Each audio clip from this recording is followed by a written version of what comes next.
পৃথাটেক চ্যানেলে আপনাকে স্বাগতম। আজ আমি দেখাবো অনলাইনে কিভাবে ওয়ারিশ সনদ আবেদন করতে হয়। তাহলে যাওয়া যাক মূল ভিডিওতে।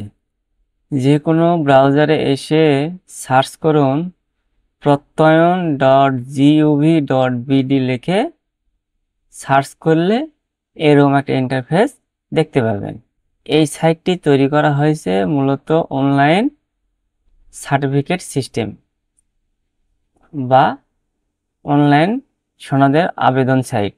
অনলাইনে সনদের জন্য আবেদন করতে পারবেন। আজকের ভিডিওটি আপনারা গুরুত্ব সহকারে দেখবেন, কারণ এই ভিডিওতে আমি ওয়ারিশ সনদ কিভাবে আবেদন করতে হয় তা আমি দেখাবো। আশা করি আজকের ভিডিওটি আপনাদের অনেক উপকারে আসবে। যদি আপনাদের কোনো উপকারে আসে তাহলে দয়া করে অবশ্যই চ্যানেলটি সাবস্ক্রাইব করে বেল আইকন অন করে দেবেন এবং লাইক শেয়ার করবেন। এই সাইটে যে কোনো সনদের জন্য আবেদন করতে গেলে প্রথমে একটি ফ্রি নাগরিক অ্যাকাউন্ট তৈরি করে নিতে হয়। এই সাইটে কিভাবে অ্যাকাউন্ট তৈরি করতে হয় আমি ইতিমধ্যে একটা ভিডিও তৈরি করে রেখেছি, ইচ্ছে করলে সেই ভিডিওটি দেখে আসতে পারেন। যেহেতু আমার অ্যাকাউন্ট তৈরি করা আছে তাই আমি লগ ইনে ক্লিক করব। লগ ইনে ক্লিক করার পর নাগরিক এবং মোবাইল নাম্বারটি সিলেক্ট করে আমরা লগ ইন করবো। এখানে আপনার মোবাইল নাম্বার এবং পাসওয়ার্ড দিয়ে লগ ইন করবেন। লগ ইন করার পর এরকম একটা ইন্টারফেস চলে আসবে। তো এখানে এসে আপনারা খুঁজে বের করবেন ওয়ারিশ সনদ কোথায় রয়েছে।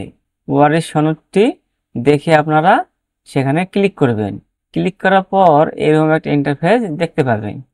এখানে ওয়ারিশ সনদের জন্য যে সকল কাগজের প্রয়োজন সংক্ষিপ্ত আকারে তথ্যগুলো দেওয়া আছে, আপনারা সেগুলো পড়ে নেবেন। আর ওয়ারিশ সনদে আপনারা বাংলা এবং ইংরেজি দুটি আবেদন করতে পারবেন। তো সেইগুলো আমি পরবর্তীতে দেখাচ্ছি। আবেদন করুন বাটনে ক্লিক করেন। ক্লিক করলে আমরা পরবর্তী ধাপে চলে যাব। পরবর্তী ধাপে আসার পরে এরকম একটা ইন্টারফেস দেখতে পাবেন। এখানে জীবিত ব্যক্তির বিবরণ দিতে হবে। এখানে জীবিত ব্যক্তির বিবরণ দিতে হবে, অর্থাৎ আপনার পরিবারের যে প্রধান রয়েছে বা যার ওয়ারিশ সনদ আপনি নিতে যাচ্ছেন তার প্রধানের এখানে আপনার নাম, ঠিকানা ইত্যাদি দিয়ে এই ফর্মটি পূরণ করবেন। প্রথমে লেখা আছে জীবিত ব্যক্তির নাম ইংরেজিতে এবং জীবিত ব্যক্তির নাম বাংলাতে। তারপর জীবিত ব্যক্তির পিতা বা স্বামীর নাম ইংরেজিতে আবার বাংলাতে। আবার জীবিত ব্যক্তির মাতার নাম ইংরেজিতে এবং মাতার নাম বাংলাতে। তারপর জীবিত ব্যক্তির জাতীয় পরিচয়পত্র এবং জন্ম তারিখ দিতে হবে। এরপর জীবিত ব্যক্তি ওয়ারিশ গুণের বিবরণ, অর্থাৎ ওই ব্যক্তির যে সকল ওয়ারিশ গুণ রয়েছে সেই সকল ওয়ারিশ গুণের তথ্য এখানে সংযুক্ত করবেন। এখানে যেহেতু আমার জন্ম নিবন্ধন দিয়ে অ্যাকাউন্ট তৈরি করা আছে তাই এখানে প্রথমে আমার তথ্য দেখাচ্ছে। এই তথ্যগুলো ওই ব্যক্তির যতজন ওয়ারিশ রয়েছেন সেই সকল ব্যক্তির সবগুলো তথ্য এখানে দিতে হবে। এখানে দেখেন আরো যোগ করুন একটা বাটন রয়েছে, এখানে ক্লিক করলে আরো একটি ঘর আসবে, সেই ঘরে আপনার অন্যান্য ওয়ারিশ গুণের তথ্য দিতে পারবেন।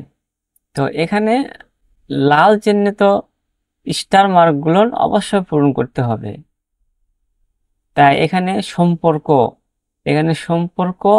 নির্বাচন করুন বাটনে ক্লিক করে আপনি ওয়ারিশের কি হচ্ছেন সেইভাবে এটা দিবেন। যদি পুত্র হন পুত্র দিবেন, স্ত্রী হন স্ত্রী দিবেন, তারপর কন্যা হলে কন্যা দিবেন, পিতা হলে পিতা দিবেন। যেহেতু আমি একটা দিয়ে দিলাম। দেওয়ার পরে তারপরে আরো যোগ করুন বাটনে ক্লিক করবেন। করার পরে এখানে আপনার যাচাইয়ের মাধ্যম জাতীয় পরিচয়পত্র, জন্ম তারিখ এই সকল দিবেন। জাতীয় পরিচয়পত্র দিয়ে এখানে সমস্যা দেখায়, কিন্তু আপনারা জন্ম নিবন্ধন নম্বরটি দিবেন। জন্ম নিবন্ধন দিয়ে ওই ওয়ারিশের তথ্য আপডেট করবেন।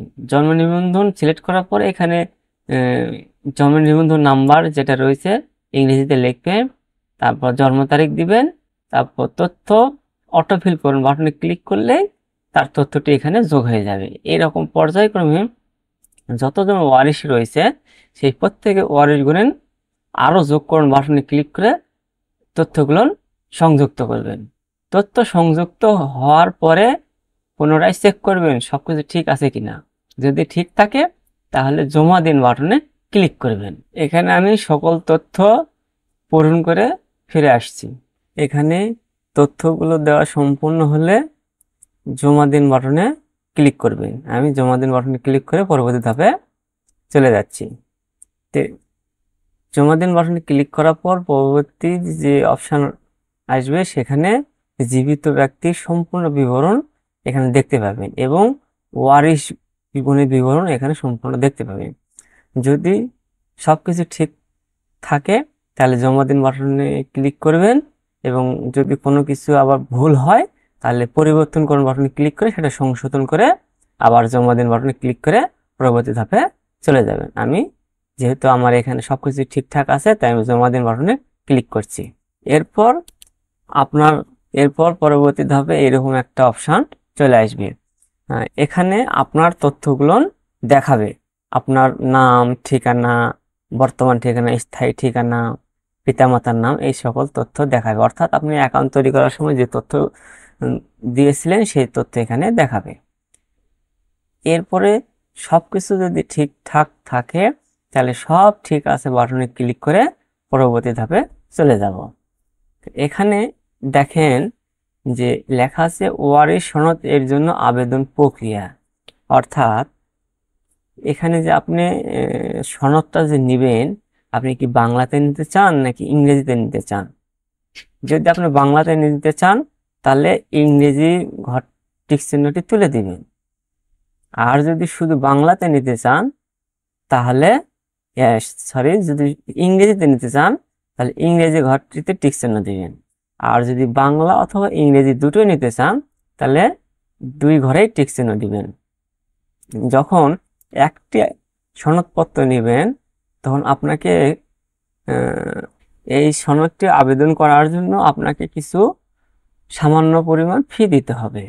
যদি আপনি বাংলা ও ইংরেজি উভয় সনদপত্র নিতে চান তাহলে আপনাকে 31.50 পয়সা ফি দিতে হবে। আর যদি যে কোনো একটি নিতে চান তাহলে আপনাকে 15.75 পয়সা ফি দিতে হবে। তো যেহেতু আমি দুটোই নিতে চাই তাই আমি দুটোতেই টিক চিহ্ন দিলাম। তার আগে আপনারা দেখে নেবেন ঠিকানার ধরন, আপনি কোন ঠিকানা নিতে চান, বর্তমান ঠিকানা না স্থায়ী ঠিকানা, সেটা আপনি সিলেক্ট করে দিবেন। তারপর অফিস নির্বাচন করুন, অর্থাৎ আপনার অফিস যে, এরপর অফিস নির্বাচন করুন। আপনার পৌরসভা হলে পৌরসভা দিবেন, সিটি কর্পোরেশন হলে সিটি কর্পোরেশন দিবেন, ইউনিয়ন হলে ইউনিয়ন দিবেন। যেহেতু এখানে আমার এটি একটা অপশন দেখাচ্ছে তাই আমি একটাই দিয়ে দিলাম। এরপর অনলাইন গেটওয়ে নির্বাচন করুন, তার মানে হচ্ছে আপনি কিসের মাধ্যমে পেমেন্ট করতে চান সেটা যে কোনো একটা সিলেক্ট করে দিতে হবে। এখানে সোনালী ব্যাংক, ইকে পে, তারপর আরো দুটো অপশন রয়েছে, এগুলো দেখার দরকার নেই, আপনি সোনালী ব্যাংক অথবা ইকে পে এর মাধ্যমে দিতে পারেন। আমি ইকে পে সিলেক্ট করলাম, করে পরিশোধ করুন বাটনে ক্লিক করেন, তাই আমি পরিশোধ বাটনে ক্লিক করছি।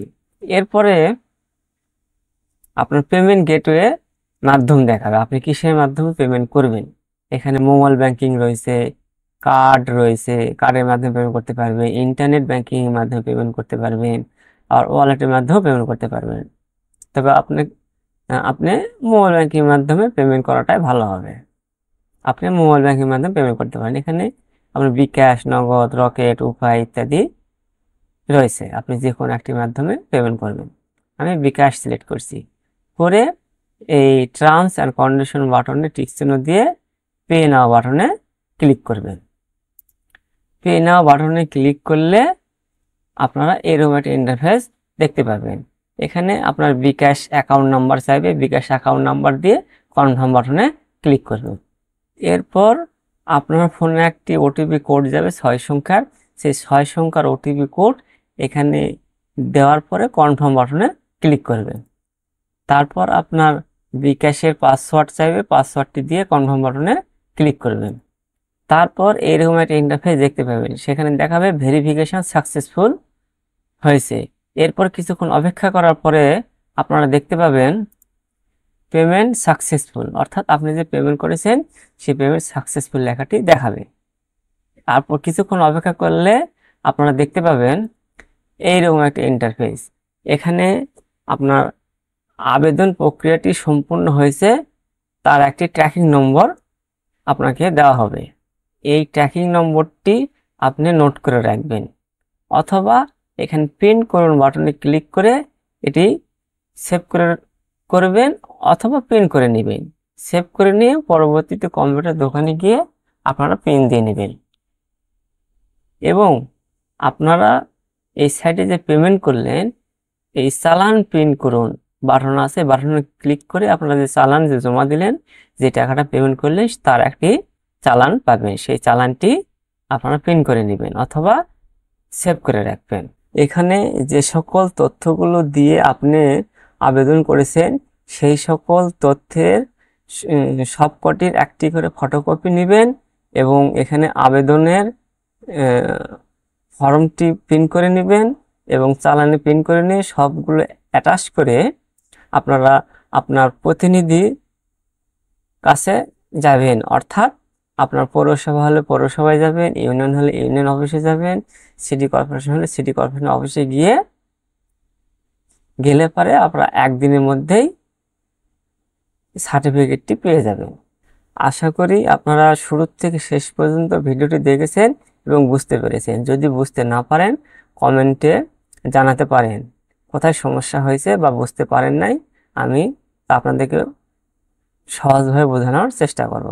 এছাড়াও আমার আরও ভিডিও রয়েছে, যেমন পারিবারিক সনদ, নাগরিকত্ব সনদ, জাতীয় সনদ, এই সকল ভিডিও দেখে আসতে পারেন। ভিডিওটি ভালো লাগলে লাইক করবেন, শেয়ার করবেন। ততক্ষণে ভালো থাকেন অন্য ভিডিওর পাওয়ার জন্য। ধন্যবাদ। দেখা হবে অন্য কোনো ভিডিওতে, ততক্ষণে আপনারা ভালো থাকুন। ধন্যবাদ।